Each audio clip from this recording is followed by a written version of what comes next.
I-share ko lang sa inyo yung nararamdaman ko about sa dalawa kong manliligaw.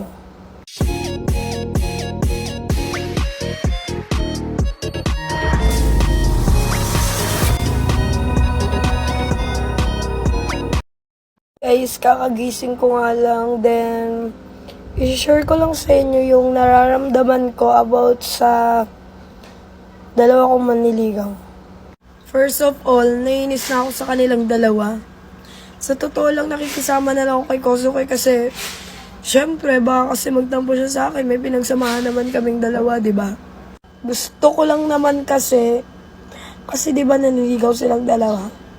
Yung gusto ko lang, ayusin nila yung pakikisama nila sa isa't isa. Wag sila yung parang nagkakapikunan na sila lagi. Wag ganun, syempre, lalo na pag sa maraming tao. Madalas kasi sila lagi nagkakapikunan. Ako ayoko na ng ugaling ni Clarence kasi lagi siyang napipikon kay Kosuke. Sa totoo lang, ayoko na nga muna silang makitang dalawa kasi nai-stress ako pag nakita ko sila kasi grabe yung ginawa nila. Grabe. Kung alam nyo lang, hindi ko ini-expect na ganun yung mangyayari. E di ayun, bona yung decision ko.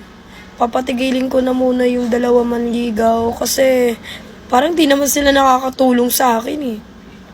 Lalo na si D, papatigilin ko muna siya manligaw. Sana maintindihan ninyo kasi di naman kasi ganun kadali yun. Ang hirap kaya kasi dalawa silang nanliligaw sa akin tapos lagi sila nagkakapikunan. Ayoko kaya ng ganun. E di papatigilin ko na lang sila para di ba walang gulo, walang wala laging eksena na magaganap kahit sobrang dami namin pinagsamahan ni D. Kahit ni Clarence din naman, kahit may pinagsamahan kami, titigil ko na lang. Titiisin ko na lang yung nararamdaman ko.